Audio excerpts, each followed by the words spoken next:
hurt you more than help you. So let me just say right out the gate that a lot of the tier lists that are out there can be a nice guideline that you guys can use for starter heroes, especially if you're unsure. However, on the flip side of that, let me also say that every single hero can be good in this game. Yes, that means even Kai, but at level 4, by the way. But even Amber, who everybody seems to think is the worst hero in the game. I often get a lot of questions as to, hey D, is this hero good? And a lot of characters get written off just due to the fact that they're currently not popular. The challenge though with the new game is that if you don't understand really what makes heroes strong and what makes heroes weak, you can find yourself in the trap of just utilizing heroes that other players are just vouched for, even though they haven't taken the time to test out the heroes. A key example of this is Noelle, who I personally use in CBT2, and let me tell you that Noelle is easily one of the strongest characters that I've played with, just in terms of her overall utility and of course everything that she brings to the table. Once you get into her constellations, in terms of her constellation 6, she absolutely becomes a monster, and she's pretty hard to kill. I'm sure you guys have already seen sources out there where you guys have watched videos about Noelle and how she's, basically dominating the field. If you guys haven't seen those, definitely check those out. However, when it comes down to it, Noelle in the beginning is rated very low on a lot of different tier lists based off of subjective opinions that will tell you that this hero is not that great because they're not as good as, let's say, a Venti. Now, don't get me wrong, Venti's utility is great, but that doesn't mean that he's the best in the end-all and be-all. Same thing with Faisal. Faisal's comboing ability and her ease of use easily earn her high ranks, but that doesn't mean that she's the only hero to use. As the game progresses further and further, you guys will start to see more and more insane hero builds and crazy heroes that are utilizing different techniques and tactics that will then start to shine. So then that poses the question, okay, well, what exactly makes a hero good, D? If you say that tier lists are bunk, or they're not as effective as they can be, how do I know the hero that I'm utilizing is good? Well, the simple answer is that you don't until you actually test and build the character.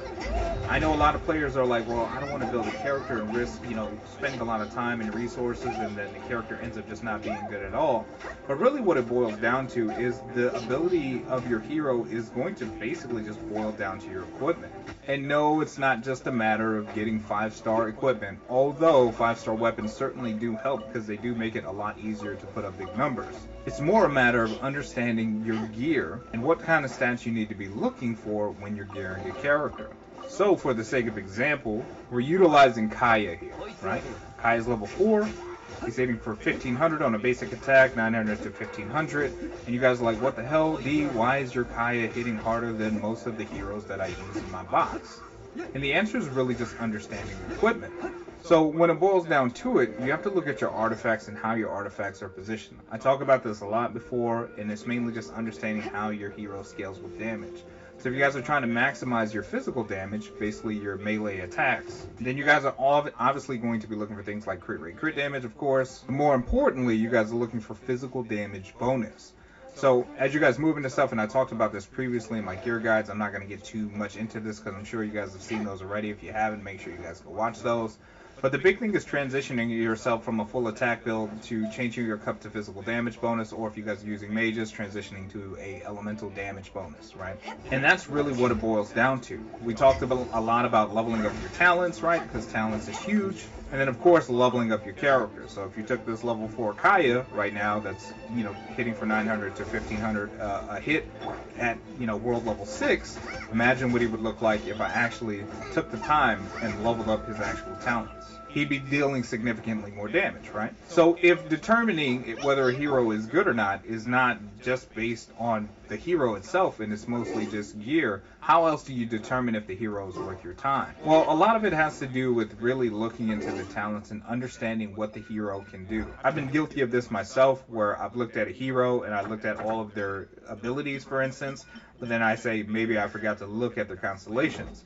Because in order to determine if a hero is going to be good, there's a couple of things that you guys have to look at. One of those things is A, what are their constellations if you intend to invest in this hero long term? Granted, this could take some time. B, what are their talents? What happens when you actually ascend? Because a lot of these ascension talents, or these talents when you unlock, when you ascend, can dramatically change how a character performs or is played overall. Now, the example I like to use for this is Amber, because let's face it, Amber is probably the lowest rated character in this game, but for good reason. And that reason is she takes so much investment for her to do just whatever her job is that is going to be specified. So if you take a hero like Tyre, or Sucrose, or Jean, or whoever, you know upfront what a character's specialty is going to be, and you can use them right away. However, Amber, on the other hand, she has a doll that provokes, right? And this provoke can literally be used to provoke anything, which is really, really good. And that's it. And then you got Fire Rain, and then you're like, with the small radius, you're like, what do I do with my life? And then you just write her off. However, if you were to invest in Amber, you would realize that you actually get two dolls later on, especially, if you guys are going through constellations. You guys can detonate these dolls to deal 200% damage. If you guys use a charge attack here, and you can use them to detonate, and with significant amounts of stats and skills, and if you do make the full investment, Amber can be an absolute monster when it comes to DPS because of the fact that her ult fills up so fast and you can utilize it so quickly. Not to mention that when you get this to level 8, you're dealing 800% damage. And this is not the max level. My Amber is currently almost max constellation here, so this is going to go up even higher because technically, since this is a +3, this actually is only level 5. So she still has 7 more levels to go here, which is a pretty significant amount of damage considering the frequency of use that she'll be able to utilize her abilities. I often get questions as to, D, why are you using Amber? And the big thing is I like to use heroes that people say aren't great and test them to see if they actually are good, because then if that goes against the way that we're currently thinking, and us as a community, we're trapped in dogma, we might be missing out on some cool heroes that we're overlooking just because they're not on some tier list. So after you understand what a hero can be good at, and you figure out what their specialty is other than Amber, unless you guys really want to go for Amber, Amber takes a lot of investment. You have to have constellations, she has to be geared, she has to be leveled, she has to have the right equipment, right? Even more so than other characters. And that's what makes Amber challenging. That doesn't mean that she's not a good character. Now, this is also going to apply to every other character in the game. Every single character in the game has a specialization. Beidou is another character that I like to use as an example because most people rate Beidou lower on tier lists because she's a big brain.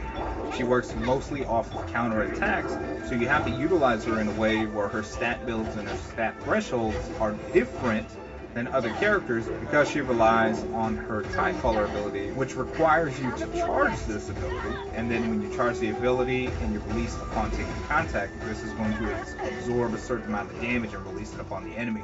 I've seen very well geared Beidous clear rooms of high level enemies, especially in Abyss, but people wouldn't know that because they assume that Beidou right out the gate is bad. Because why? Because other players haven't full tested or played with that spec, so they don't really know. So when you guys are looking at a character, the question that you really have to ask yourself is, if you're wondering if the hero is good, is A, are you willing to invest in the hero long term? And how do they work within your team? So if you take a hero like Bennett, who was a meme in the community for a very long amount of time until people started to really look at his abilities and what they brought to the table, aka an AoE heal, aka an attack buff, and the ability to deal DPS. You guys can see in this footage here, Bennett and Mona hitting for 750k damage. Shouts out to Tony Toe for this footage. You guys can find the link to this actual video in the description box. Make sure you guys go check this guy out and subscribe to his channel. And as you guys can see, that it's all really about understanding the individual hero plus the combos in your team composition to create what is called a good hero. It's not as simple as saying this hero is good or bad. It's more about understanding the hero's total kit and putting it to the best use possible when utilizing the hero of choice. So what this means for you as a player is you can pretty much play with anybody you want in this game. Are some heroes in the game easier to use than others, aka Venti, where you could just put energy recharge and create a ultimate spam and just use his E and then combo? Absolutely. Are some heroes harder to use than others? Like Beidou building and positioning, or Amber's super investment requirement, which I wouldn't be surprised if she got a buff, by the way, just because of how hard it is, I think, to use her. But outside of that, you still have the ability to make any hero good, and again, it's going to ultimately boil down to your gear, your understanding how the kit